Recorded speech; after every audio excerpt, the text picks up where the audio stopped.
So at a point I was asking myself, the rich and the poor, does any of them have a limited wants or needs? And the question is, somebody might think because I'm poor, I might not be able to afford a Mercedes Benz. But guess what? I might be able to afford a Nissan. When I buy a Nissan Sentra and it is 2014, along the line, if I'm able to make something more, being a poor person, I might be able to do what? Trade in the 2014 and then get 2016. And that is how life is. Everybody want to move forward, move ahead. And it has become a little more complicated with the advent of technology. Somebody might have a phone of a specific kind and of a specific version. I maybe Nokia 24. That's what everybody might know. So I want to go that direction. Or somebody might have a Samsung Galaxy. Or somebody might have what? iPhone. You see, as and when those versions keep updating itself, people want to do what? Get the newer version. Why? And this is what makes your needs and choice very important in life. By the end of this section, our course is telling us that we should have an objective. We should be able to put something in front of us that we should be able to achieve by the end of this section. At the end of this particular section, we should be able to define what utility and marginal utility is and understand what these two things are. Okay, again, we will be able to use the law of diminishing returns. Okay, we should be able to use the law of diminishing returns. Okay, or sorry, the law of diminishing marginal utility to calculate the marginal utility values as well. We should also be able to understand how individuals seek to maximize total utility subject to preferences, okay, price, and a budget constraint. We should be able to do that. Again, we should be able to derive a budget, okay, a budget line, sorry, using the prices of two goods and a fixed budget. All these things we will be able to achieve at the end of the section. Again, we will be able to illustrate and then describe the characteristics of indifference curve, the characteristics of indifference curve, and then also be able to integrate indifference curves and a budget line to identify the utility maximizing consumption bundle. All right, and this is what we aspire to achieve by the end of this section. Good. So consumer choice is what we are dealing with this morning, wherever you are. So we have utility and marginal utility. When somebody says utility, or when you hear marginal utility, what comes into your head? Utility on one side, per the definition, will tell you that it is the satisfaction or the happiness one receives from the consumption of a good or service. Okay, depending on whatever service or good that might be, at the end of the day, the value of it, okay, the satisfaction or what you gain out of it, that is the happiness, becomes that kind of utility. Okay, so the satisfaction or the happiness one receives from the consumption of a good or service. So if you walk into a salon as a lady and you ask for your hair to be pleated, And at the end of the day, it wasn't pleated to your preference or to your expectation. Now, there will be some kind of disaffection over there because it's not to your satisfaction. You are not happy about the service which was provided. This is what we are trying to talk about this morning. And at the end of the day, if we're going to talk about the marginal utility, it means we are just adding up on that kind of satisfaction. So the marginal utility becomes just an additional. Marginal, whenever you hear that, becomes an additional. Okay, so the additional utility. Bear in mind, utility is measured or is calculated in what we term as utils. Okay, utility is measured in utils. Okay, so that is what we have. So marginal utility, as I said earlier on, by definition, is what? Is the additional satisfaction or happiness one will receive from the consumption or from the enjoyment or the service he received from a good. Okay, so the consumption of an additional unit of a good or service. All right, that is what we term as a marginal utility. Marginal utility, and it can also be calculated as change in total utility divided by change in quantity. I hope we will not miss this one. Change in total utility divided by change in quantity. That is what we term as marginal utility. Professor. Good. So if we talk about the total utility, how do we come up with it? At the end of the day, what is total utility? That is the satisfaction or happiness received from the consumption of the good or services or combination of goods and services. That is the summation of the combination of the consumption of goods and services. All right. And that can be also be calculated as the summation of marginal utility. That will give you total utility. Good. So let's keep on. Now, what we have here, we do have Professor, the can you hear me? utility as a practical example. The lighting utility as a practical example. From here, when we light on 0 out of whatever lights we have, we tend to see that we will receive what? 0 utility. We don't have any utility. Okay, so consider you are in a room, just like where I am. If I turn off this light right now, there is going to be darkness. Okay, there is going to be darkness, and that is what we are talking about. What do I gain out of the electricity or the light which is off? I'm not gaining anything.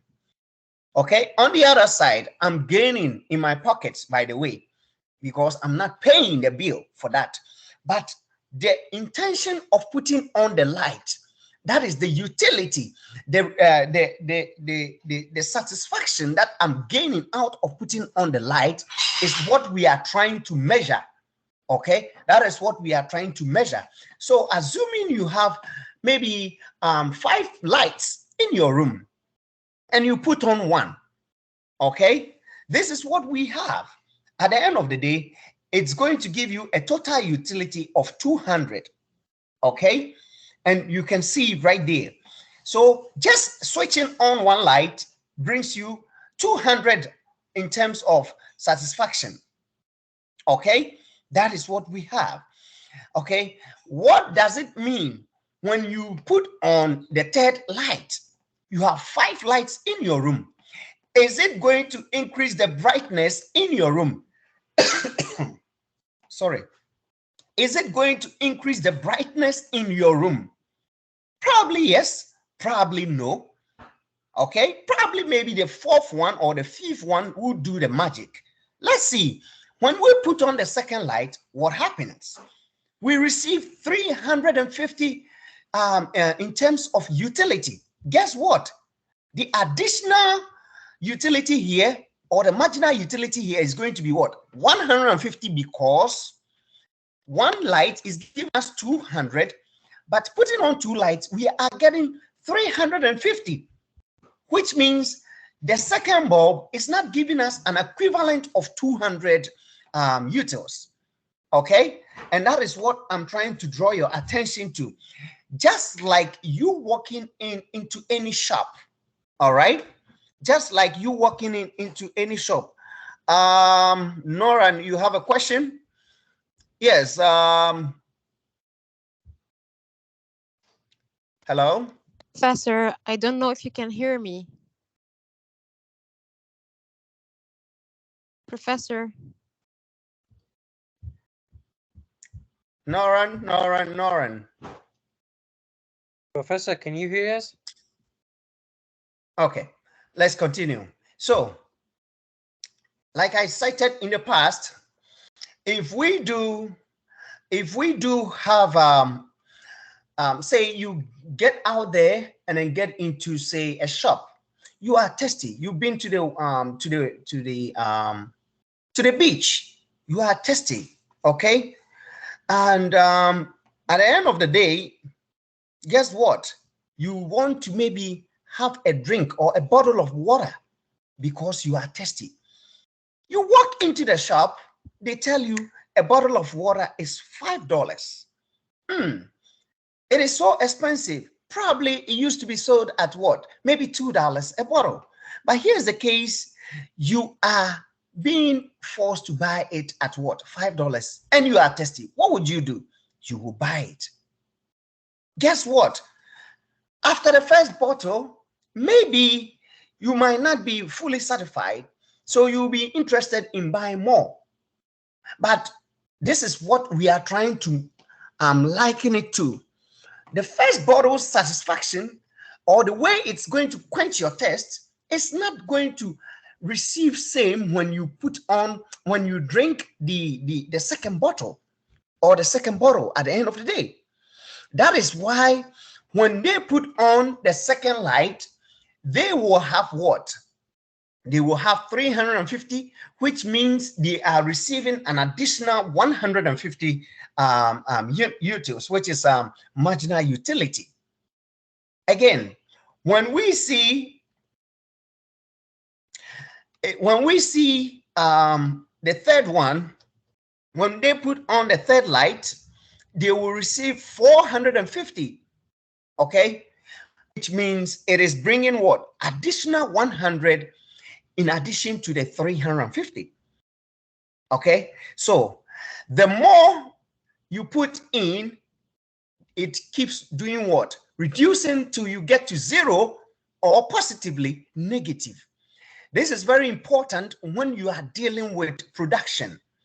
That in the past, I have cited some example that people were asking, oh, do we have to keep producing because we are making money? Yes, no, depending on what is going on at a point. Probably, if you put in more, you end up getting too much cost. Nobody knows the circumstances. So you measure this based on the outcome, the output. So this utility is going to tell us that at a point, if they keep on switching the light, the utils or the satisfaction they will receive at a point can drop to zero. And this is what we are discussing, that marginal utility can affect us to that level. Okay, at the end of the day, marginal utility is what we are dealing with. Okay, so utility, and again, utility. That's what we are dealing with. Okay, good. So same applies over here. Consider the same dark room. You could determine how many utils you receive from each additional light when you turn it on. Okay, you could determine that. From here you can see You could determine your total utility received as each light is turned on. Okay, you can see that 200, 350, and you see the change in marginal as well. And this is 450. Okay, so this is marginal utility and utility, total utility, as we have in your shorts. Good. We do have a question, and it says what? The ability of a product to provide satisfaction is known as what? The ability of a product to provide satisfaction is known as what? Anybody?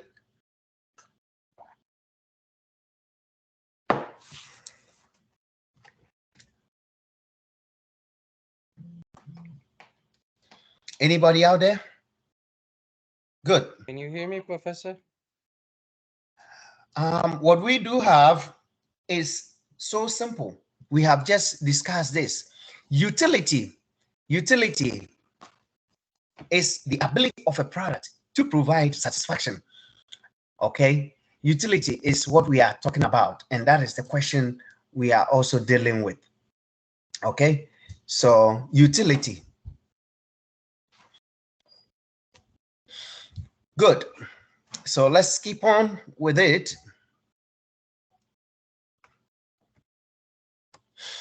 Good.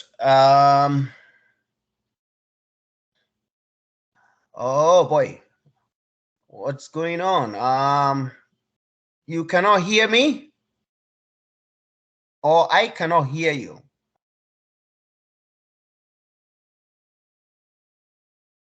So you are talking, but you cannot hear. I cannot hear you. I cannot hear from here. Oh boy, I don't know what is going on. You are not on mute. My speaker is loud, so I don't know what is going on. I don't know. So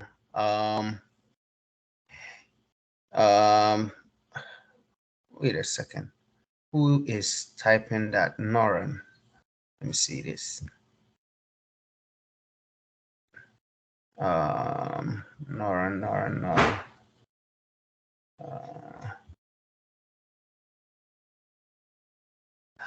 Noran, I see that you are muted, so I'm not sure how you cannot see, you cannot talk, because I cannot really hear you if you are mute yourself. So you got to unmute yourself. Your Excellency can't hear us, even we are unmuted. Can you hear us? Say that again. Professor, can you hear us? Yes, I can hear you now. Okay, I can hear you. So let's move on then. Where did we go? Okay, Good. There was a question from my side about the utility. Okay. Because from the definition, it seems that utility will be always positive, because it is a measure for my satisfaction and happiness about the consumption of something. But from my point of view, utility is not always positive, because I can use something or consume something, but I'm not satisfied about, or I'm not. That's what I said earlier on, that it could even get into negative. So the definition is how it's going to be your satisfaction, and your satisfaction level, as I said earlier on. I use Noran as example. You walk into a salon, you ask them to plait your hair, and you are not satisfied. Would that be positive? No. I just use you as an example. Probably, maybe you did not hear that.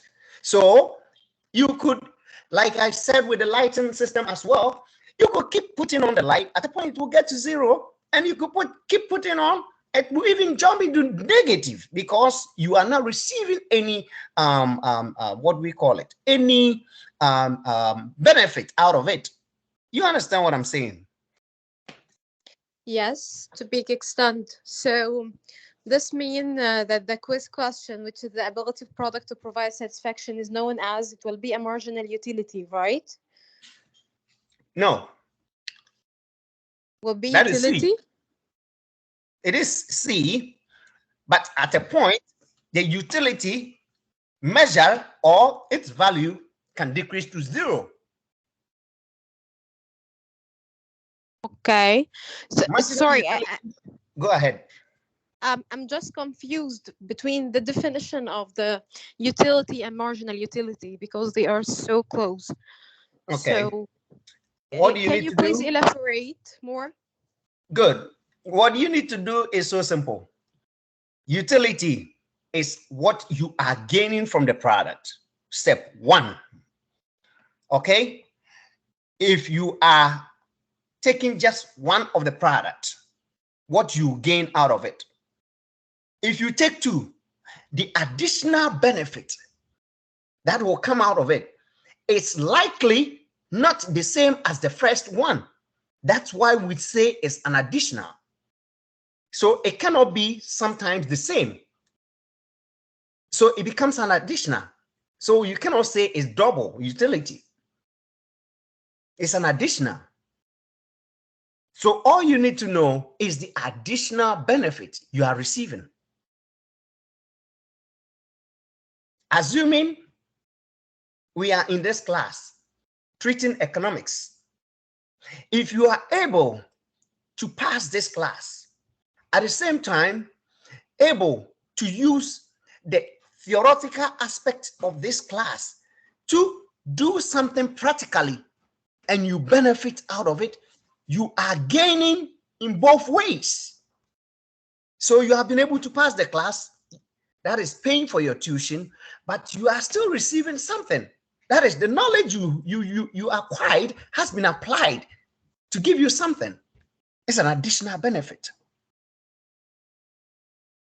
I hope you understand what I'm saying. All you need to know is just addition. Are we there? Clear. Good. Let's move on then. So we do have what we term as the law of diminishing marginal utility. The law of diminishing marginal utility. I don't know what that means. If somebody is going to give us, now that I can hear you, will somebody be able to tell us something?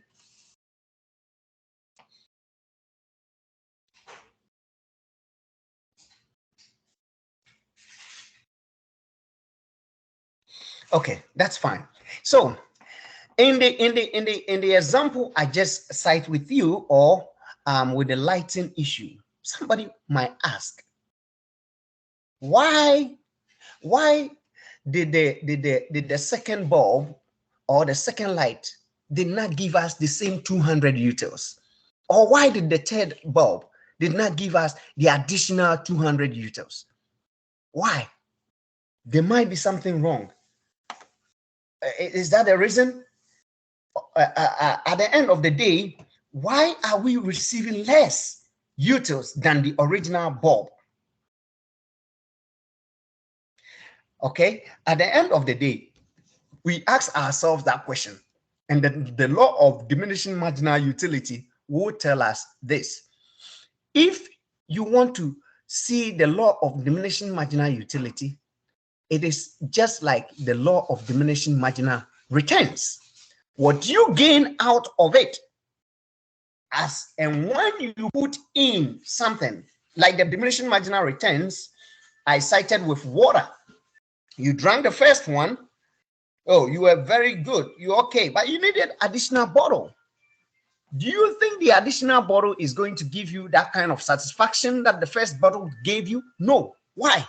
As you keep putting in stuff, at a point, it's going to be capped. And whatever comes in is not going to yield any beneficial impact. Okay? that is why it is important to know where one will always be able to make a decision as to, hey, let's stop or let's keep doing it. Okay, that is the law of diminishing returns that we use to calculate that. So in economics, by definition, we say it's a principle in economics that states that the marginal utility associated with consumption of a good or service becomes smaller with each extra unit that is consumed in a given time period. Okay, so as and when, like I explained with a bottle of water, the first one you drank, you were so happy because you were thirsty. But the second bottle is not going to give you that. And if we are dealing with the law of diminishing marginal returns, somebody might decide not to even purchase the product because the benefit, it's not going to be that great. So he will end up not even buying it at that price, or try to bargain the price lower to be able to gain that kind of benefit. Okay, so that is what we have over here as the law of diminishing returns, and that's what we use to be able to calculate why the reduction of the utils and in the light. Okay, so that's what we have. Again, you can see in your shots right there. Okay, the total utility from the lights kept increasing.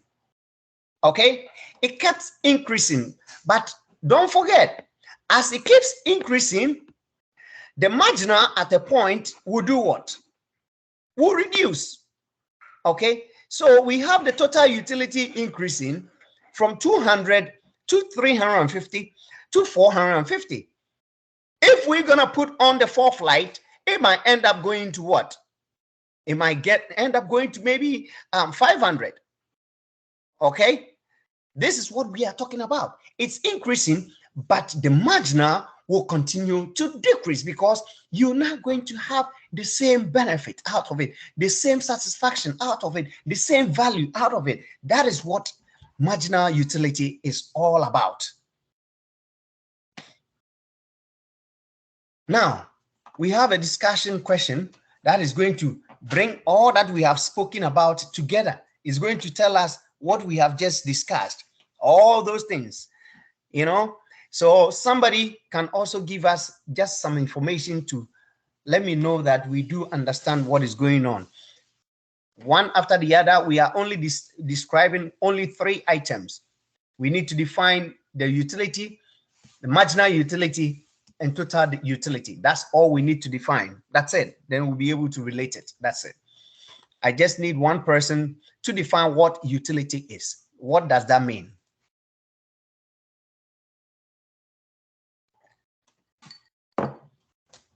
May I speak, Professor? Yes, go ahead, Mansoon. So the utility is the satisfaction that we receive from consumption of goods and services. And while marginal utility is the It's okay, additional Mansoon. I just need utility from you. Somebody might talk. So thank you so much. All right. The satisfaction we receive from a good or services that we consume, or as a customer, or as whatever it is on the market, whatever product you patronize, what you get out of it. Anybody else with a marginal utility? According to my understanding, marginal utility will mean that the satisfaction or happiness received, but per unit quantity, which means the word additional, per additional quantity received. Okay, so that is the additional satisfaction that we did receive from the Yes. product we consumed. All right, that's to make it simple. That is the additional utility, the additional satisfaction or happiness you are receiving from the consumption of any additional or product or whatever product you take on. That will be the marginal utility. Thank you so much, Noran. Anybody with the total utility? What is that? Are we there? Yes, Professor. Can you hear me? Hey, Mr. Ward, how are you? I'm not good. I have a huge headache. Oh boy. And even if You're- I can't even open my eyes, you know. stuff like But that. anyway, You yeah, don't it have to. happened. Yeah, you don't have to push yourself too much, though. It's fine if you want to record and then listen to it later on. I'm okay with that. For those who It's are in okay. class all the time. All right. I wish you It's all the okay. best, though. Speedy Thank you so much. recovery. Thank you. So, the total utility is the total satisfaction we receive from consuming a good, a certain good or service, or uh, goods, certain combination of goods or services. Thank you. Thank you. Thank you So so much. that is the total. When we sum the whole thing, all the consumption of the services or the products or the goods that we receive, when we put it together, okay, it becomes our total utility. It's as simple as we can think of. Okay, so let's all keep up with that and we'll be able to move forward. Good. We do have a question, and maybe this question is going to be for Noran. Noran, are you there? He says marginal utility is what? It can be positive, negative, and for the zero, I guess, So but zero. say B. that again. B. The answer is B. B, I'm doubting between B and C. B I'm and C. certain about the zero. Okay, so A and D is out. Who is confirming for us? Answer A and D is out. We are now dealing with the B and then C. If you remember, I said something when you asked me a question that yes, it's going to decrease. Sorry, it's going to increase until, sorry, what am I talking about? Whenever you take in additional product, that's mutual is going to keep decreasing. It's going to keep decreasing until it gets to zero or even negative. If you did remember, I mentioned that. So the answer is going to be C because it is positive. When you turn on the first light, what did you get? Your utility was 200. When you turn on the second light, what did you get? 350. You getting what? Additional utility of 150. When you turn on the fourth light, what did you get? 450. What are you receiving? So at the end of the day, we have what? The marginal utility, okay, being positive, but if we keep on turning the light, it might get to zero, and it will even get to negative when we keep on putting the lights, assuming we have 100 lights in a room. Thank you. And Olia, I see your answer to Winnie. Thank you. I see your answer. Sarah, thank you. I see your answer. Thank you. So at the end of the day, it's going to be C. The answer is C. The answer is C. Good. Let's look at this one too. The demand curve is downward sloping because of what? This downward sloping is very interesting. You know, wherever you go, it's downward sloping. Why is it downward sloping? Any idea?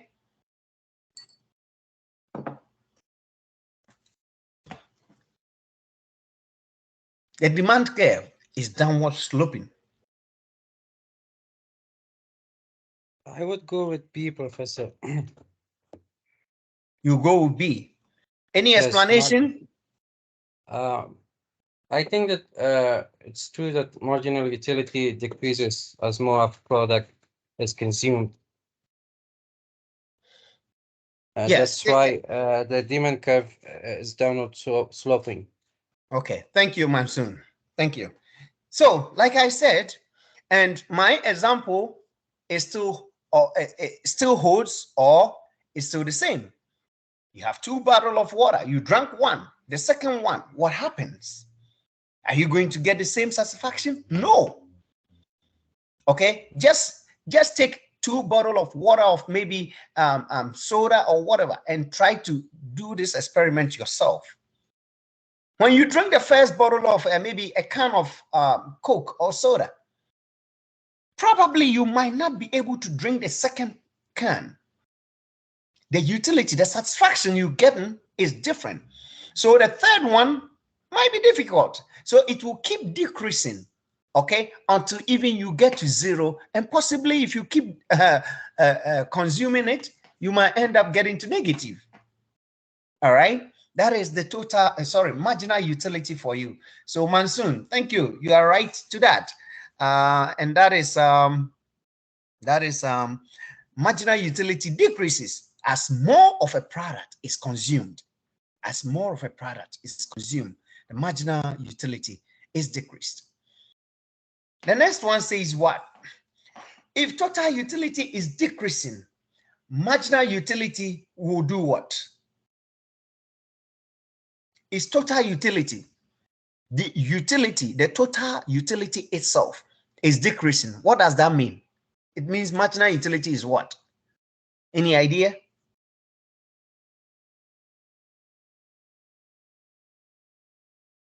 Total utility has now set into what? A decreasing mode. What happens? At the end of the day, it's going to affect the marginal utility. It means marginal utility is negative automatically. Okay?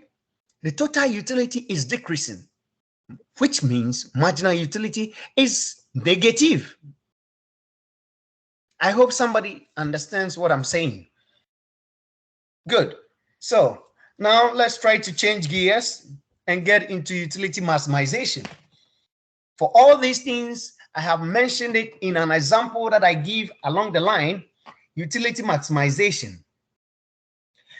Utility maximization, you know, if we are to maximize utility as consumers, how does it happen? Okay, we can see that we have to take into consideration not just the benefit, but also what? The cost effects. The cost effects. We have to think about that. So utility maximization, per our definition, is the process of obtaining the greatest level of overall satisfaction or happiness from consuming goods and services, subject to consumers' preferences, income, and prices. I'm going to go back to my example again, and it still holds. You are so thirsty, you bought a first bottle of water for $5. Would you be prepared to buy the second bottle of water for $5? It depends on these items that we are talking about. Your preference, your income, the price. That will help you to do what? Generate a utility maximization. Okay, so at the end of the day, if you think that taking in the first bottle was somehow okay and the price was too expensive, you might probably end up negotiating the price down to maybe $4 to be able to buy additional bottle. Or probably you might still need a second bottle to be able to get to that level. So you might go for the $5, but the third bottle, would you still buy it for $5? Probably no, probably yes. And this is all about these things that we are talking about. And it gives us what? Utility maximization. And it is subject to what? Consumers' preferences, our income, and then our prices. So that is what we have. If you do have questions, please feel free. We are here to judge together. We are here to just push ourselves through together. Okay, so that is what we have. Okay, that is what we have. And decision-making process assumption. Okay, in this decision-making process, we have 4 criteria. We have 4 criteria. Rational behavior is the first one. We have the ranked preferences. And then we have the limited income. And then the last one is what? It's prices. You see, if we talk about the rational behavior, okay, consumers attempt to do what? Maximize satisfaction. Okay, it's rational for every individual. You know, you need to be able to do what? Maximize satisfaction, no matter what it is.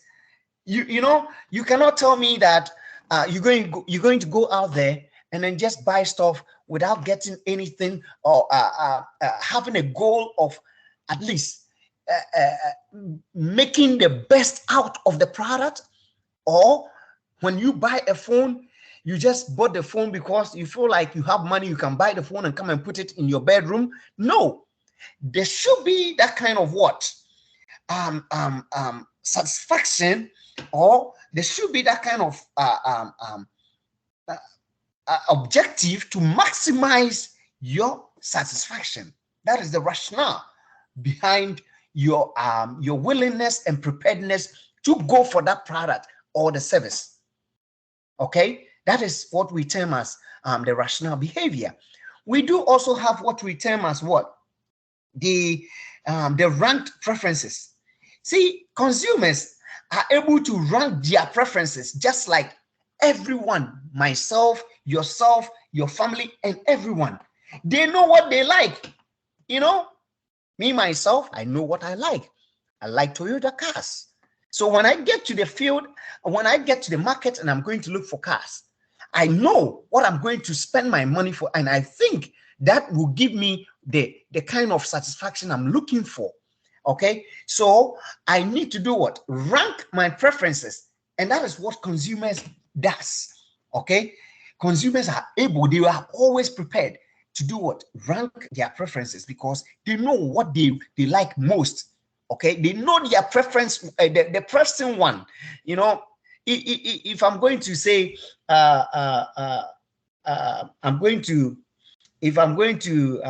if I have maybe $20, let me put it that way, and I want to spend it, how do I spend it? How do I spend it? On what product? On what brand of that product am I going to spend that? Okay, this is what each and every individual go through on a daily basis. You cannot tell me that you don't go through that on a daily basis. In every decision you make in consuming or receiving any service, you will make this decision. It is practical. Just that probably you don't write it down. Just that probably you don't think about it, but it comes by nature, no matter what it is. You will have a pressing need that you will be able to spend that money on before something, and you will know what you want. Okay, so that is the ranked preferences. When we talk about limited income,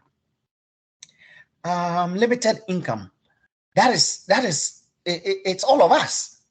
You know, I think Noran was telling me that probably maybe next week they're gonna issue their paycheck, and she will end up putting that in the mail for me. You know, everybody have limited income, so you cannot do what? Spend on what you are not you don't have the money or the funds for, or what you have not budgeted for. Okay, consumers are limited by any income that comes into their household. You know, income from every individual is limited. As a result, many goods and services can be consumed based on what? Your limited income. So if you are going to the market, okay, if you are going to the market, what do we call it? To maybe patronize on what do we call it, on a product. What comes into your mind if you are going to buy something? Maybe let's use the what we call it. Let's use let's use supermarket.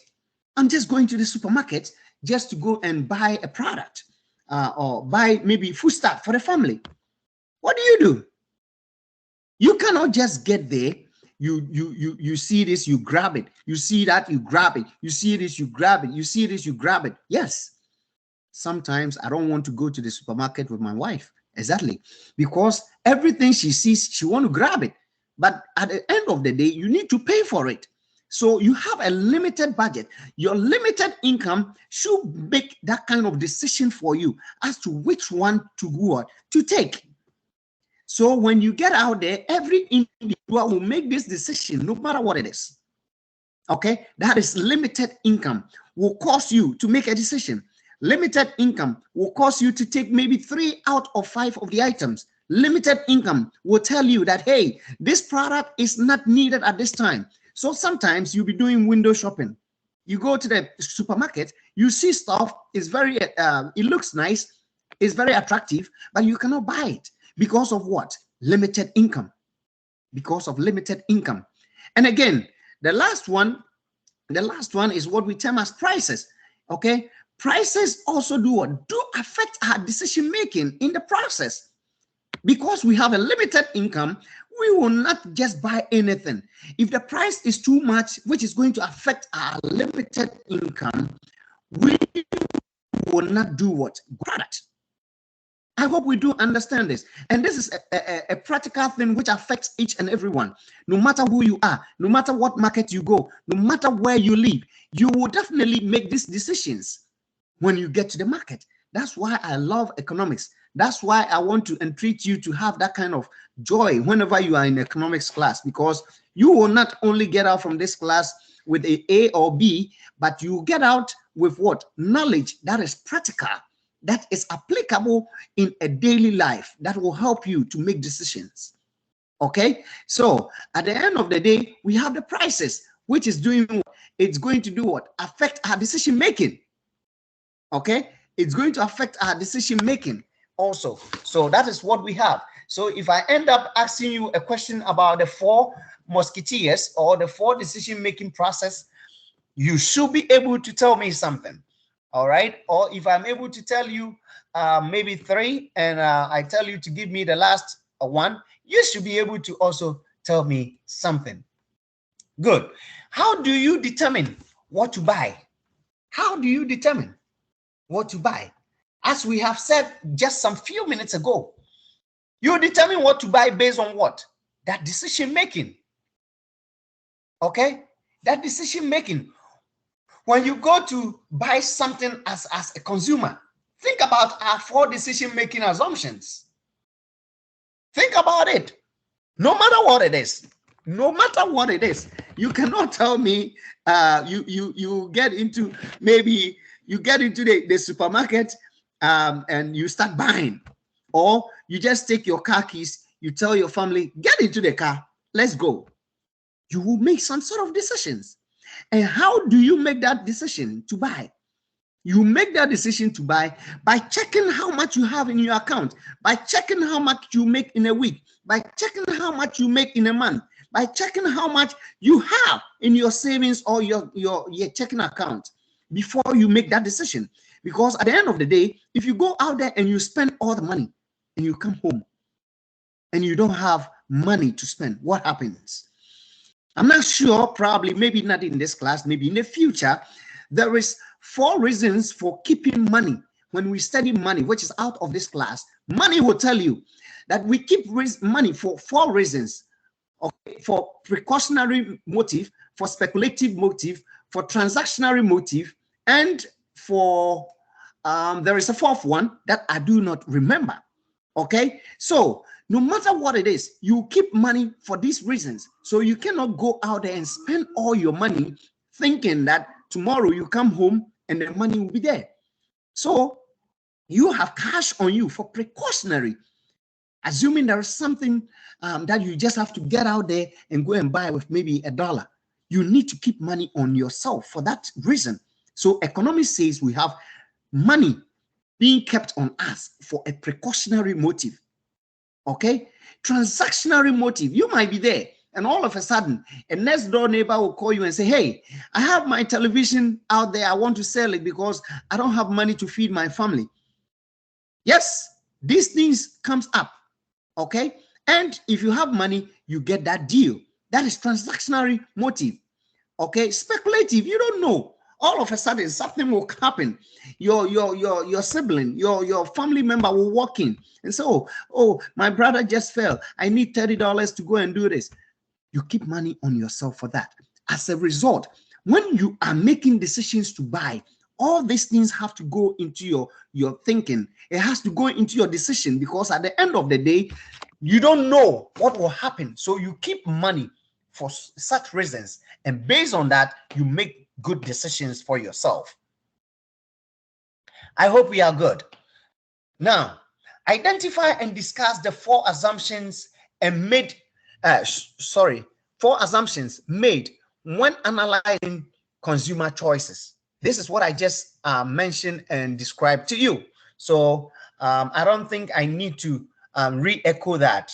We all understand that we have a rational behavior, we have the ranked preferences, and then we have limited income, and then lastly we have the prices.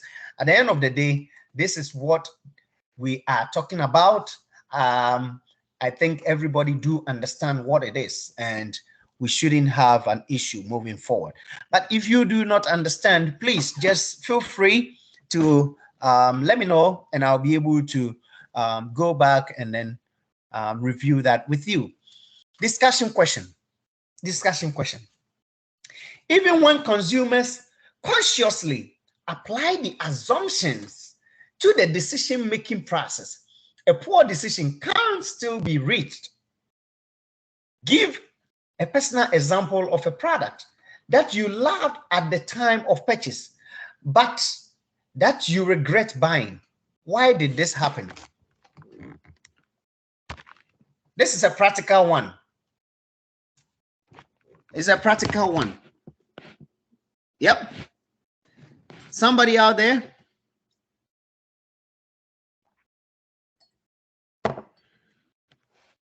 Somebody out there?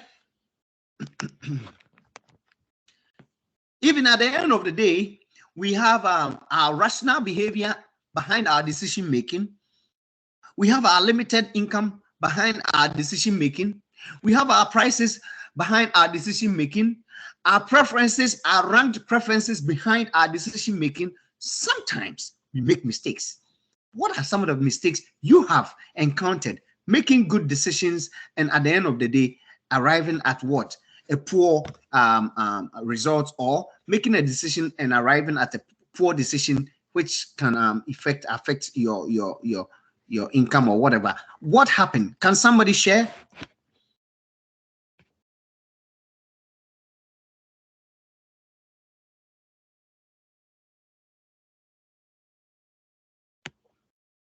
Nobody out there? Good. Let me share this. Probably, maybe somebody will learn a lesson from what I share, and might not take that chance. You know, about a couple of years ago, I decided to buy a vehicle from the auction. I look at the vehicle. The vehicle looks so good. Guess what? I love the vehicle. And I'm like, wow, I'm going to buy this. So I decided to do what? To bid on the vehicle. I bid on the vehicle and I won. Guess what? At the end of the day, when I went to pick up the vehicle was not driven. It was not in good condition. The vehicle cannot drive. What has happened? I have made a poor decision. Although I was thinking about the money in the bank, although I was thinking about my rent or my mortgage, although I was thinking about the family support income that I used to buy food and then see the family through, I have made a bad mistake. What happened? Because I love the car, because I have too much interest in the car, because I feel like, hey, this one, I have to get it. You see, this is a daily practical experience that each and everyone can go through. At the end of the day, what happened? I regretted spending that money on the vehicle. And at the end of the day, I did not get my money back. And this is what I'm trying to explain to you. And this is the kind of question or the discussion they want us to have. I would love if somebody can share with us what they might have attempted spending money or making decision on, and at the end of the day, regretting that it did not yield that kind of results, and why that happened. You know, it's very practical, and if you do have something to share, feel free, and we will do that. If not, we keep moving forward, and then we'll see what we can do. Okay, good. There is a question here that tells us that the theory of consumer behavior assumes that what? What does it say? Well, from what I have been discussing with you, the theory of consumer behavior assumes that consumers have unlimited incomes. That is B. Okay? Consumers will always have unlimited incomes, no matter what it is. No matter where you find yourself, you have unlimited income. So you go out there, you keep spending. Is that the correct answer? I don't think so. I think it's A. Oh, it is A. Rodas. Okay. Rodas said it's A. Oh, let me see. Probably I might need glasses this time around. You know, consumers behave rationally, maximizing their satisfaction. Oh, okay. I didn't know that. Thank you, Rodas. So that's what they are telling us now. The theory of consumer behavior assumes that consumers behave rationally, maximizing their satisfaction. Because you cannot tell me you have unlimited income. Then probably I will come and live with you. Yes. You tell me right away. I'm very close to Nora, so I always want to have that example. Probably if she have unlimited income, I will just take a bus right away, and probably I'll go with a suitcase, and when I'm coming, it will be full. So it cannot be B. It cannot be B, but the answer can only be A. All right. Thank you so much, Rodas. Nora, go ahead. No, same answer as Rhodas. Thank you. Oh, all right. All right. Thank you so much, Nora. Thank you. So that is B. Sorry, A. That is A. A for you. That is A for you. So let's continue. Now we have to deal with budget line, which is next subtopic, budget line. Per our definition, what does budget line says? Let's see. Say a line showing the different combinations of two products that can be purchased with a given budget and at a known set of prices. That is what?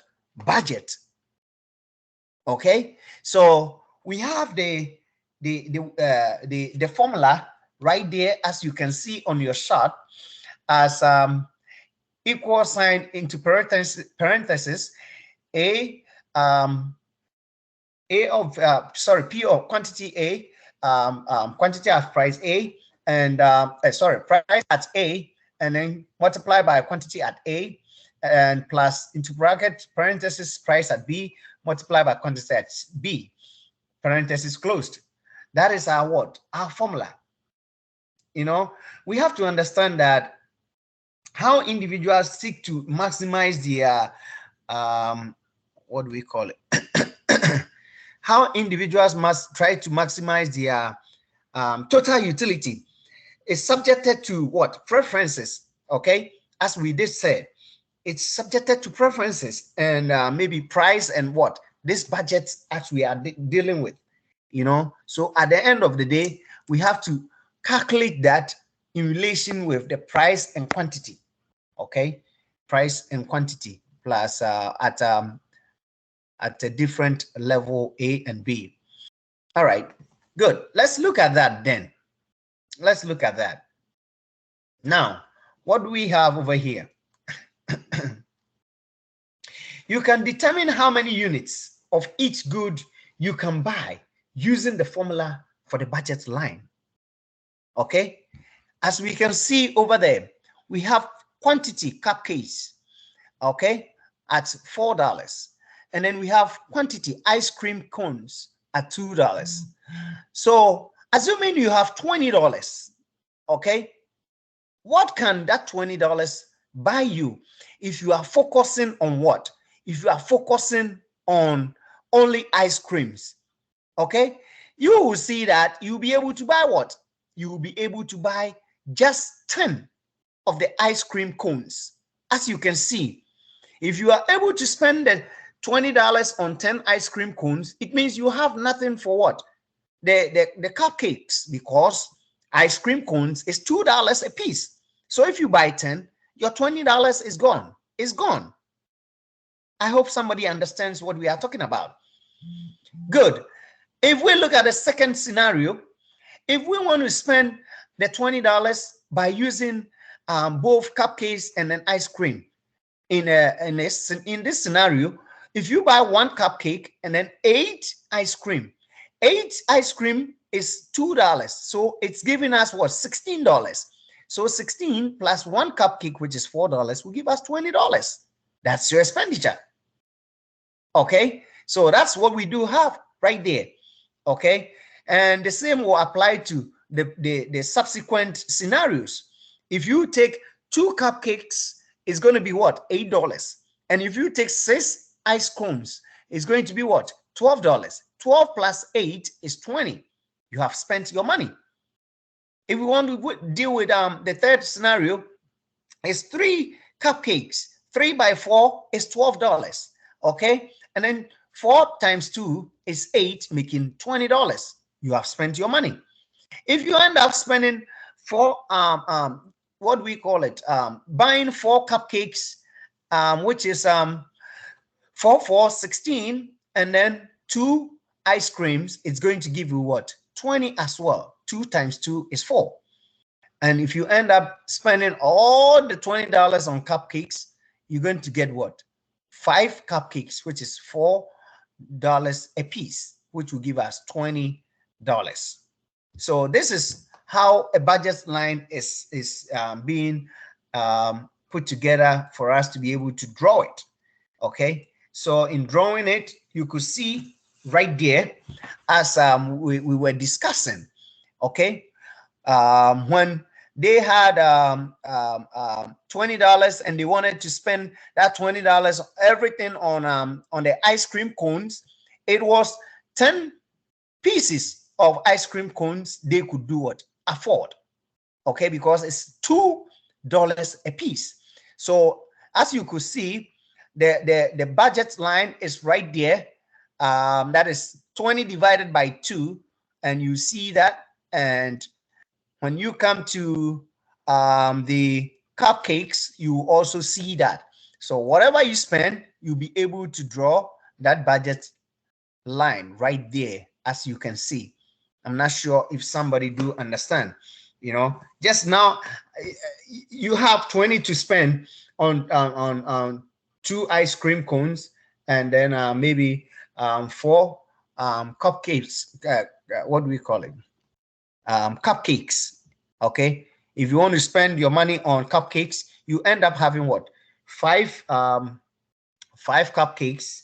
And if you want to spend all your money on what we call it, on ice cream cones, you end up having 10 ice cream cones. So that is what we do have. That's what we do have. Good. Let's see.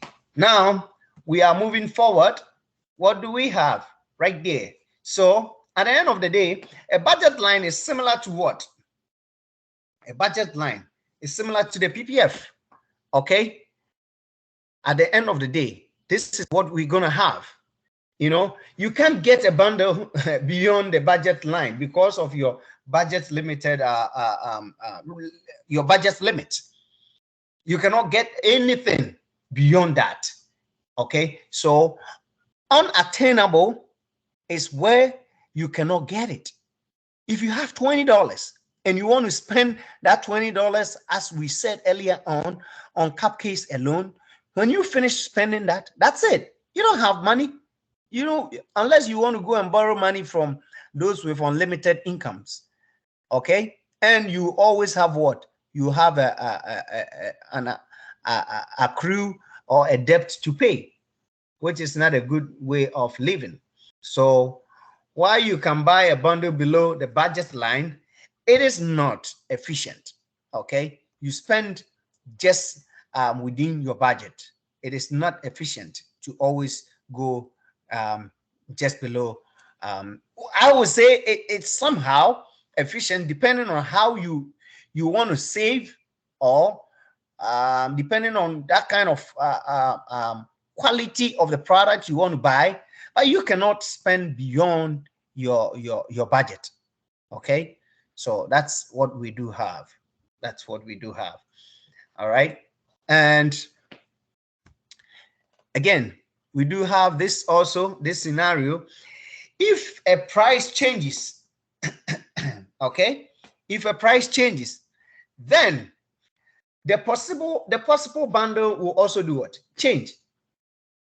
Okay, the possible bundle will change.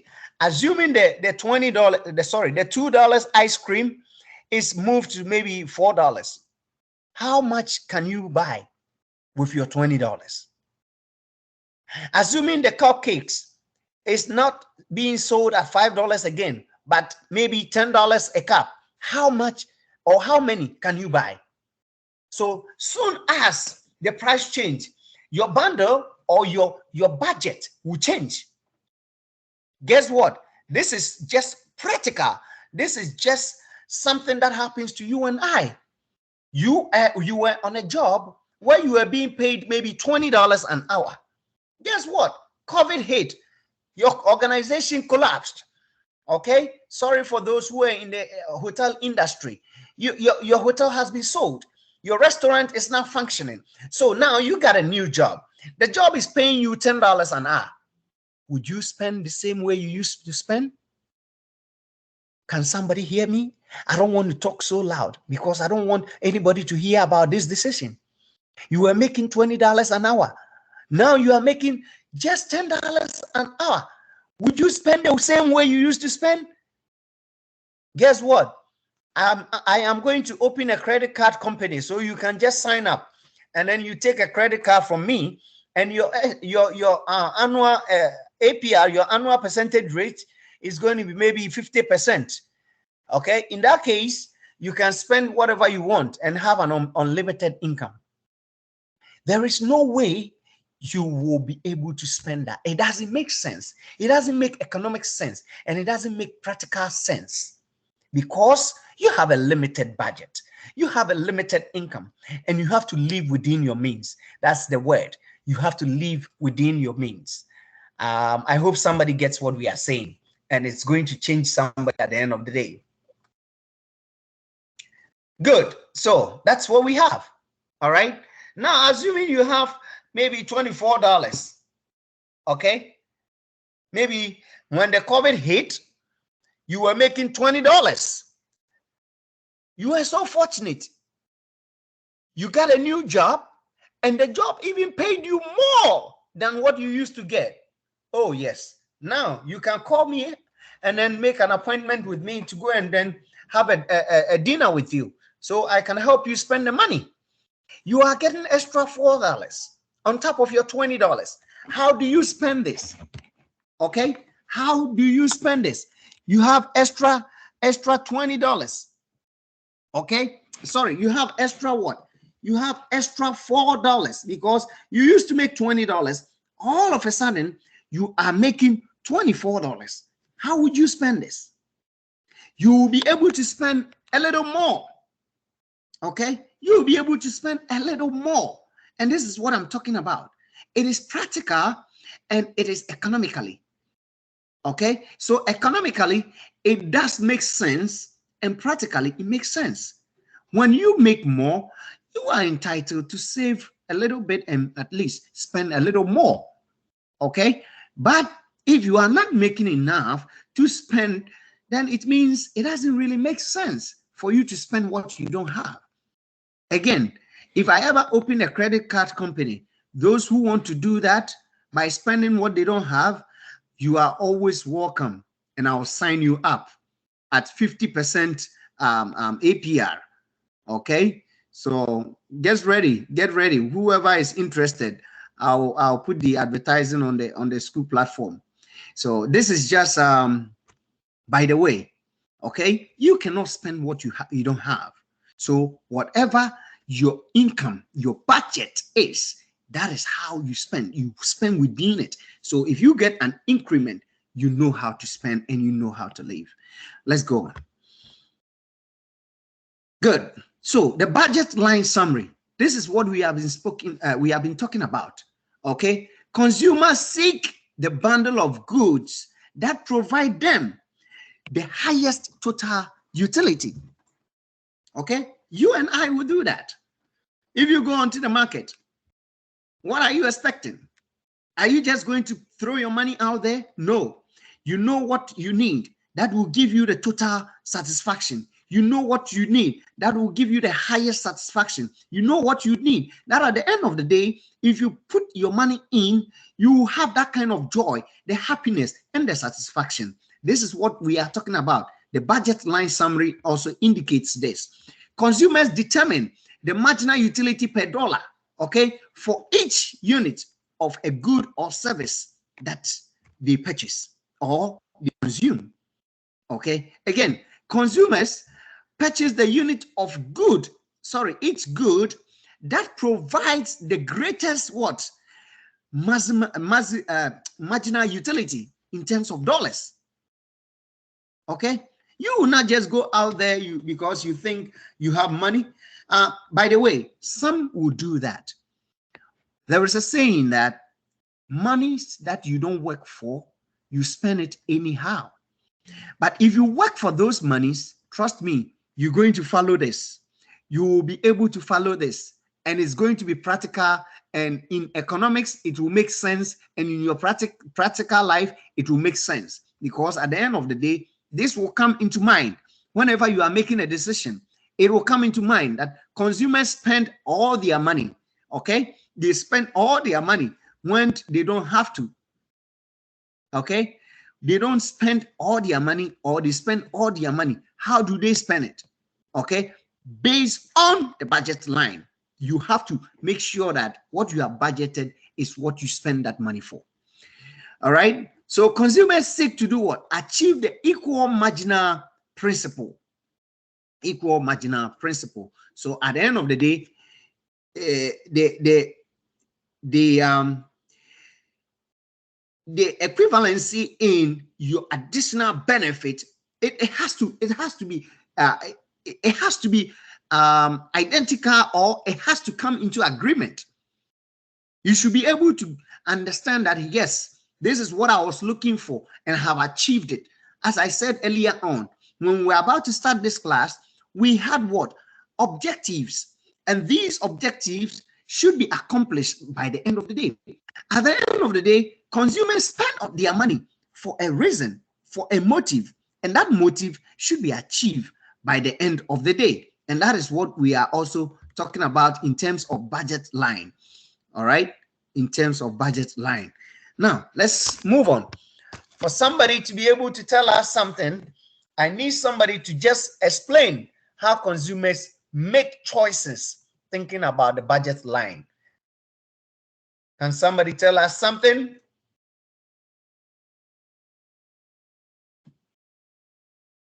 Anybody out there? Anybody home?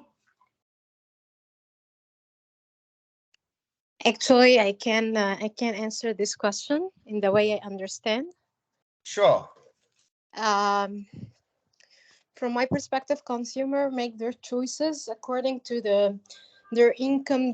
Like the example you have just explained about, if I earn $20 per day, so I will have to adjust my selections for products that I consume according to my budget, daily budget. And I have to make, there would be a trade-off between two products, for example, or two items that I consume, which I will consume in the optimum number according to my budget to obtain the maximum satisfaction for myself. Thank you, Noren. I hope we all heard that. It's going to make a budget and to spend based on the budget. As simple as we can think of. Okay, this is so simple, and it is a practical aspect of life. Okay, we go through this every day. Nobody can tell me that they don't do that. You make a choice based on something. You do that. So all of us know the answer. All of us understand what we are talking about. No matter what it is, you made a choice. You decided to take up this course for a reason. You decided to do what? Take up this course knowing that you can afford it, knowing that you can pay, knowing that, hey, probably at the end of the day, what I'm going to receive out of this program is going to be greater than what I'm paying for.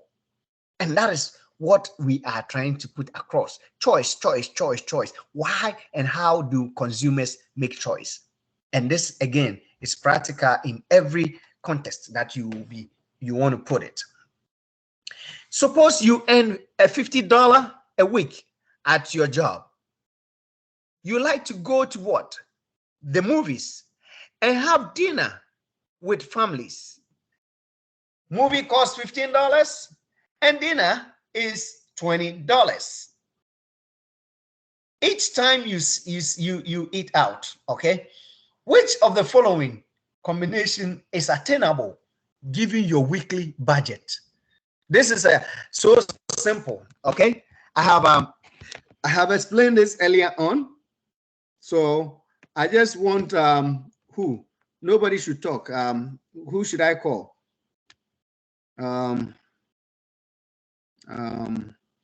Hey, Clement, are you here? Okay. Winnie, are you here?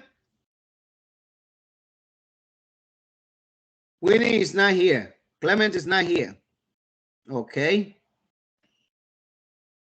Winnie, we can see your answer when you type it, though.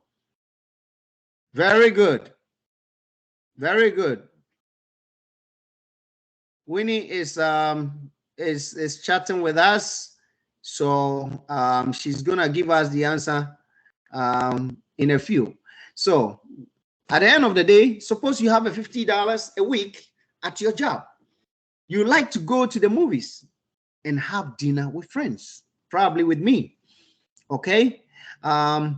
Movies cost $15 each, and $20 is dinner each time you eat out. Which of the following combinations is attainable, okay, given your weekly budget? Okay. I've still not received anything from Winnie. Okay, you have $50. Okay, so we say we're going to go to the movie 4 times. Okay, 4 times 15 is what? 60. Is greater than your budget. It's not going to work. Okay, it's not going to work.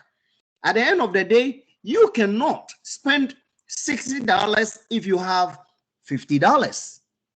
That is what we are talking about.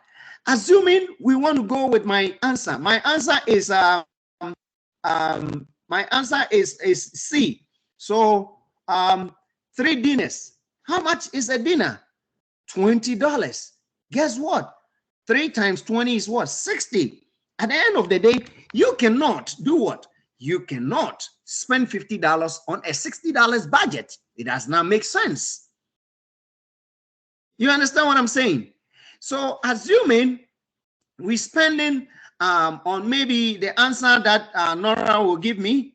Oh, Sarah, very good. Assuming we are going to go with the answer Sarah is going to give me by saying that 2 movies and 1 dinner, probably that will make sense. And we're gonna give Sarah A+ right there. So 2 movies will give us what? 2 movies at the end of the day is giving us $30, and 1 dinner is $50. You have made your budget. Okay, thank you, Leah. Thank you, Winnie. Thank you, Sarah. So at the end of the day, this is what we are talking about.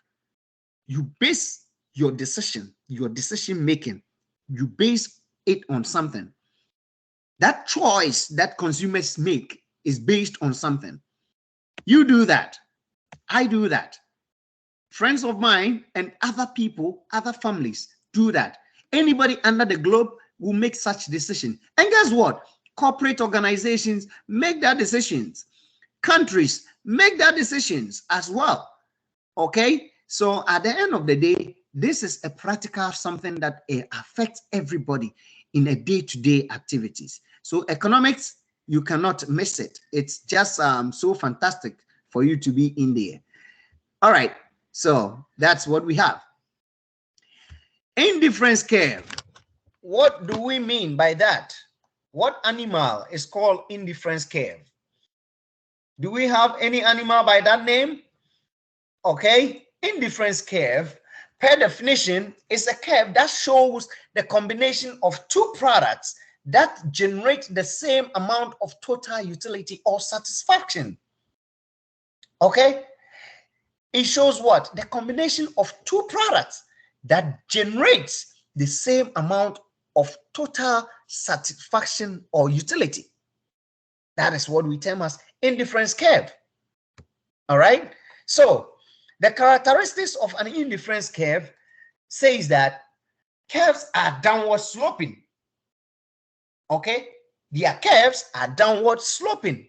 So every indifference curve you end up seeing are downward sloping.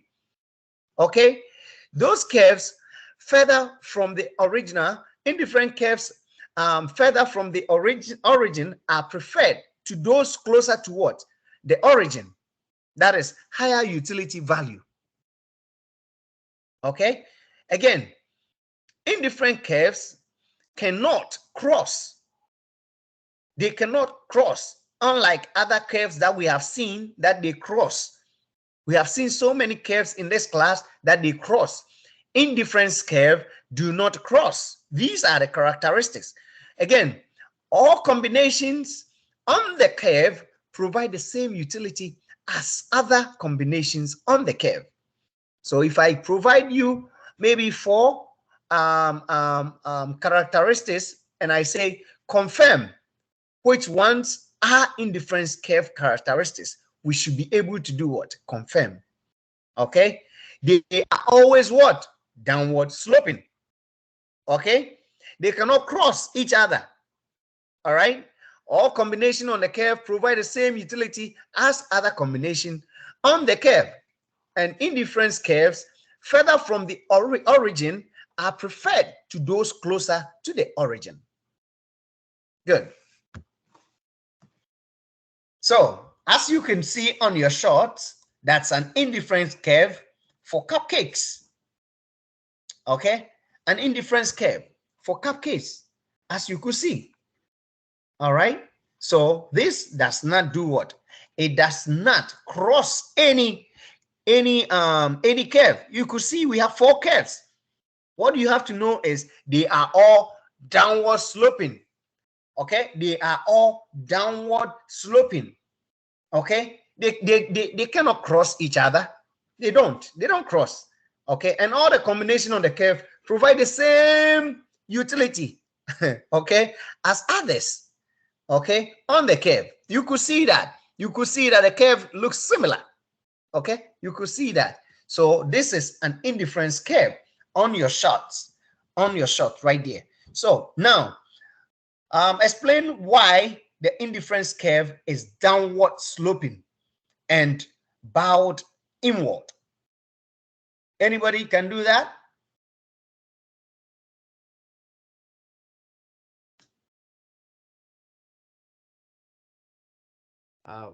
Professor, I think that the indifference curves are downward sloping because the only way that an individual can increase consumption in one good without gaining utility is to consume another good and generate the same amount of utility that the product produces. So therefore, the product is downward sloping. Okay, thank you, Mansoon. So as he said, no matter what it is, you see, as a human being, you prefer to do what? You prefer to get more of something. And no matter what it is, to be able to get more of something, you have to do what? You have to consume less of something. This is what it is. This is what it is, no matter what it is. You cannot get both sides. That's why in the past we said opportunity cost. You can only gain by losing something. Okay, so people will always, me and you, no matter what it is, we will always like to get something more. But to be able to get something more, what do? You have to be able to do what? Consume less of the other to be able to gain, to consume more of the other. You cannot get both ways. Okay, so that is what we do have, and that is the reason that no matter what it is, you will see the indifferent curve going downward sloping and about inward. All right, and that is what we have, unless somebody want to give us something else. Good. So at the end of the day, we do have something here. He says indifferent curves shows the dash of combinations of two products. What was it? Who said that? Is it the circular utility? Circular utility of combination? Is the answer D? I heard somebody talking. No, Professor, it's not D. Okay. Mansoon, can you help here?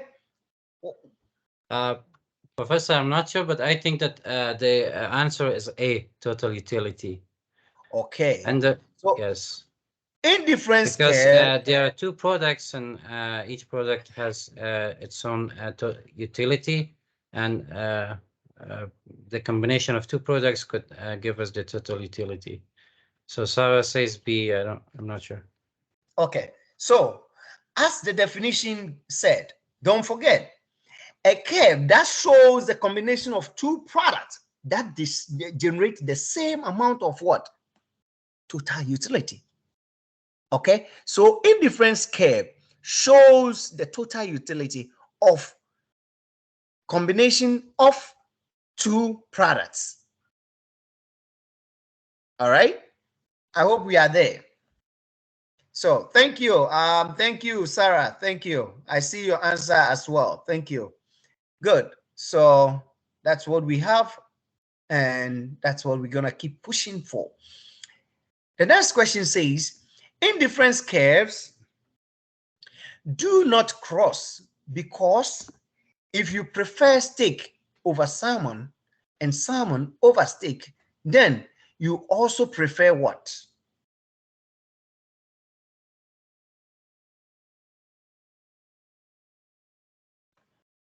What is the answer here? Anybody knows? D, I guess. D. D is the answer. Okay, Rhoda says yes. You know, I don't want to just say yes, because me myself, I don't know. I want somebody to tell me why.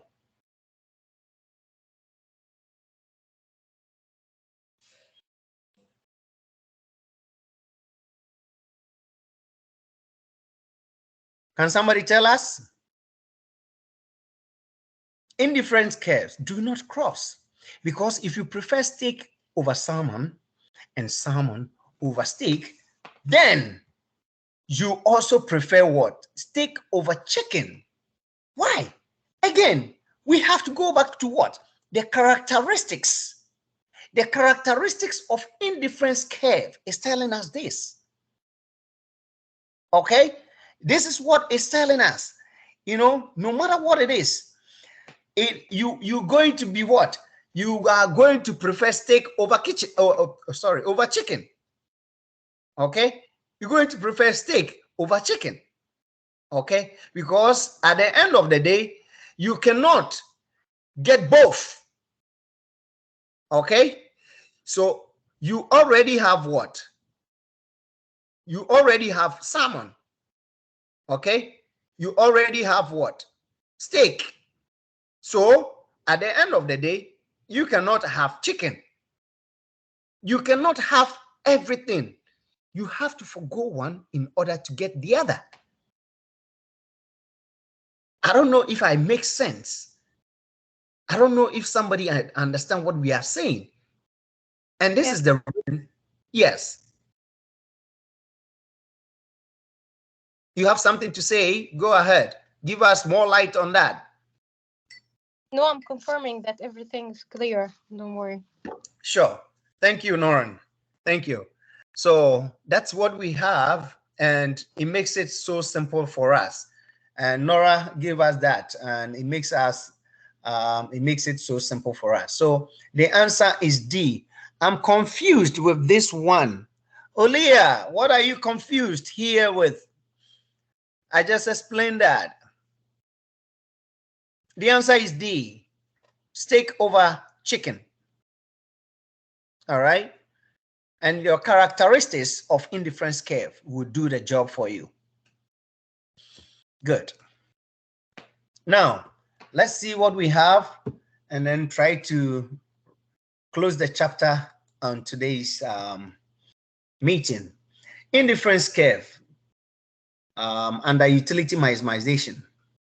Indifference curve under utility maximization. Let's see what we do have. Okay.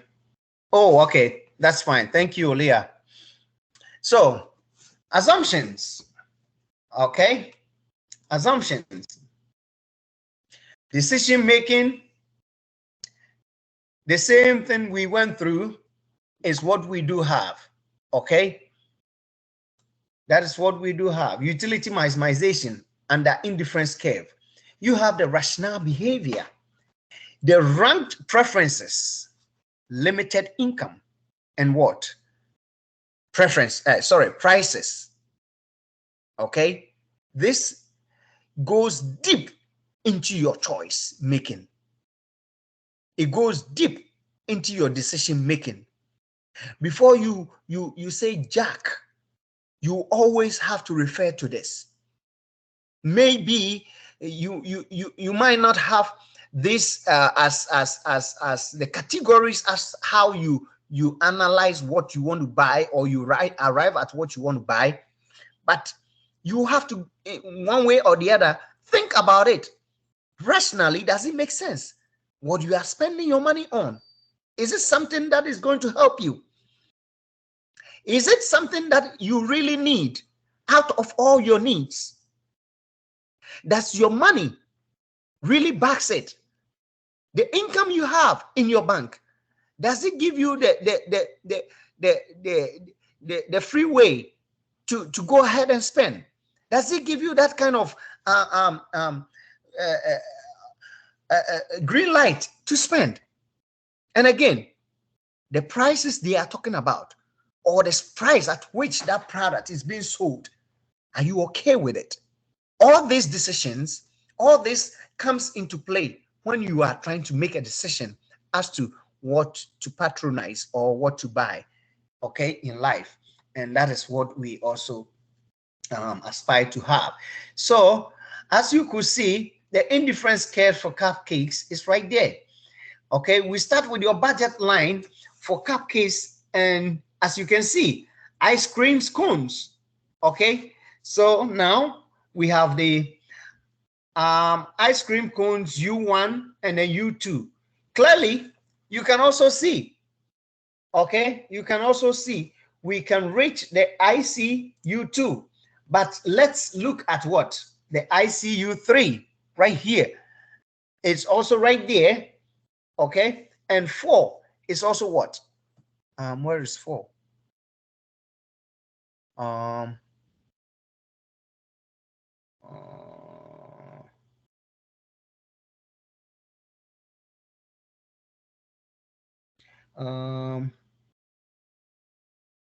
No.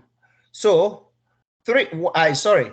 So as you can see, 1, 2, and 3 is attainable, right? Looking at the budget line. Okay. 1, 2, and 3 is attainable, right? The budget line is on the 3, But guess what? The 4 is not attainable.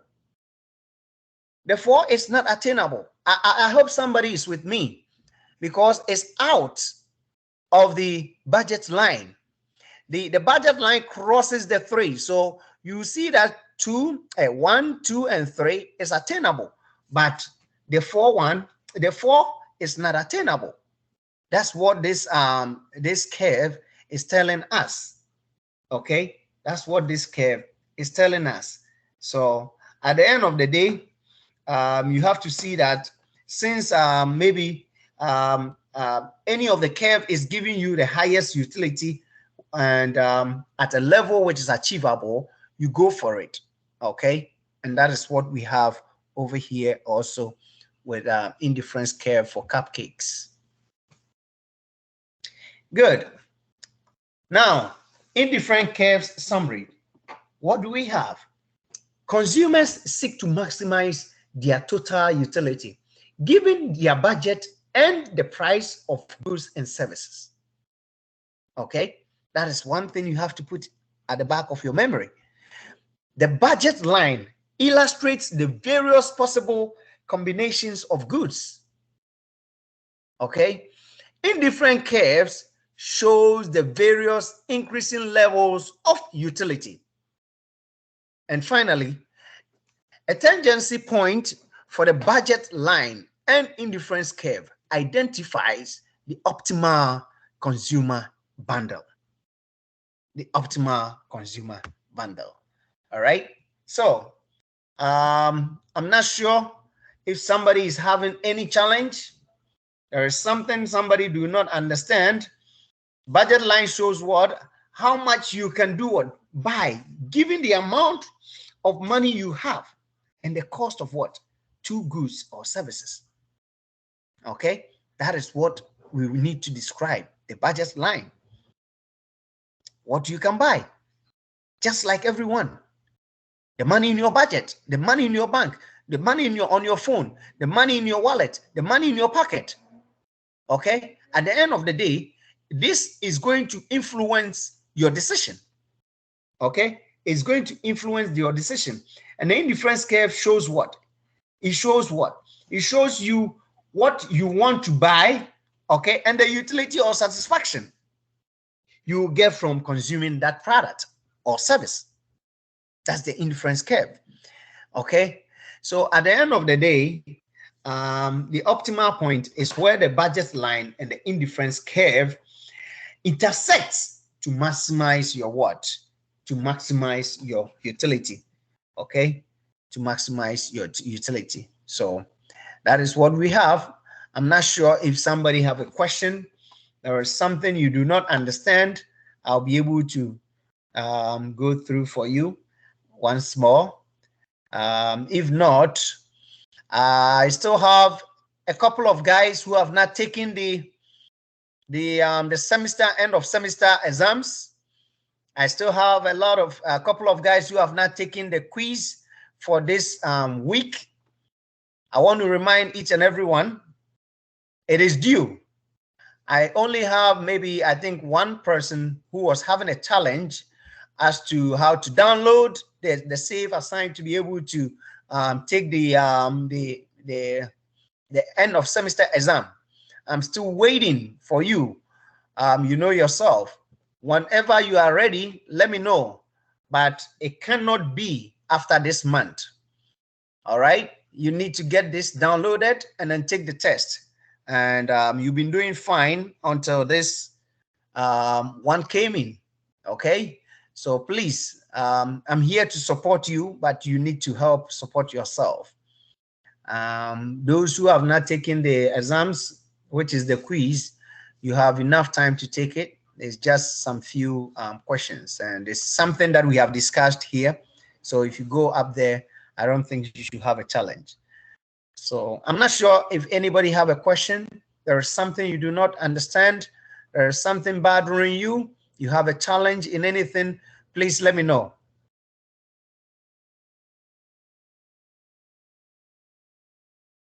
Good. And at any point in time, if you are having any challenge with the system, If you are taking exam, you have having a problem with the system, feel free. Just shoot me a text message.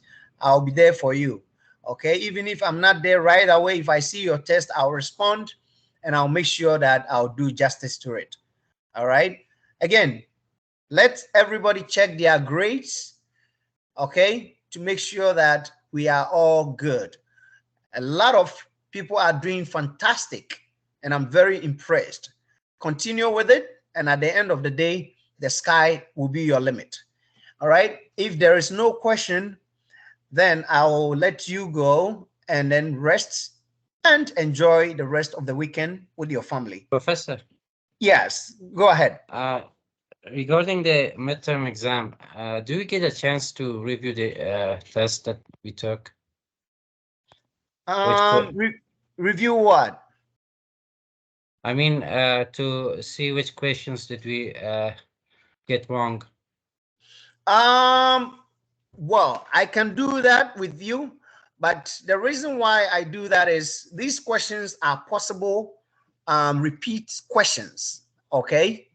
That's why I'm restricting that. So at the end of the day, it's possible you might meet that question somewhere. So I'm not going to release that question to you like those homework assignments. I hope that's fine with you. Thank you, Professor. All you have to do is, if you met a question that you could not answer, or if you did not get an answer right, you can shoot me a text. I'll send you the correct answer. I did that for Rodas, right? Rodas is on the line. Yes, Rodas wanted to know. Yes, you did, Professor. Good. So you'll be fine when you test me. Oh, why I got this wrong? I will send you the correct answer because you will meet these questions somewhere. I don't want you to feel like I'm going to throw all these questions at the final exams, but you meet it somewhere. So please, questions that you got it wrong, please, again. Professor, the problem is that I don't see which question did I get wrong. It's very good. For me, I think it's 2 questions that I got wrong in the test. I will send you those 2 questions.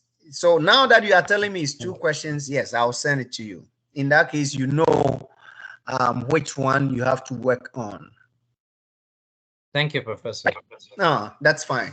That's fine. So feel free. Anything, just shoot me a text. Even if I do forget, just wake me up. Okay, Sarah, you too. Okay, I'll do that. I'll do that. So I have Monsoon, right? And then I have Sarah. All right, I'll forward you those ones that you got wrong and why. Okay. So is there any further questions? Any further questions? Thank you, Professor. Have a great day.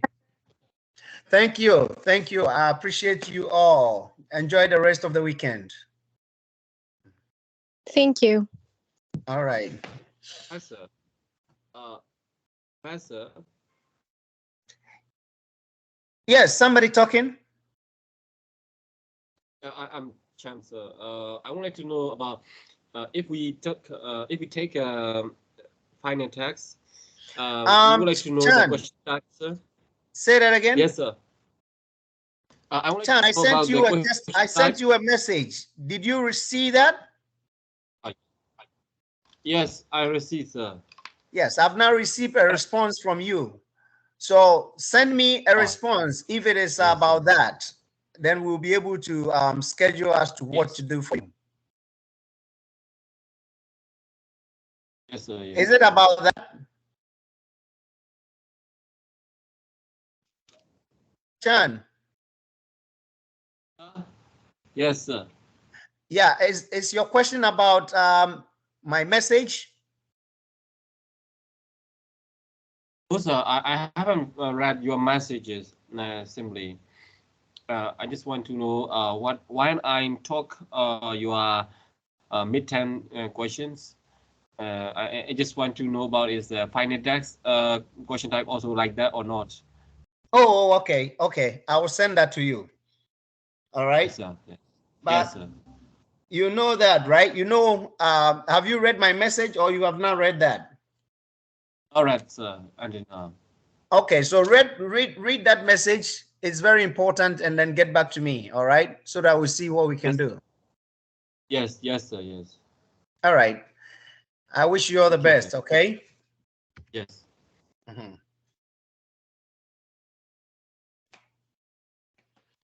Have a nice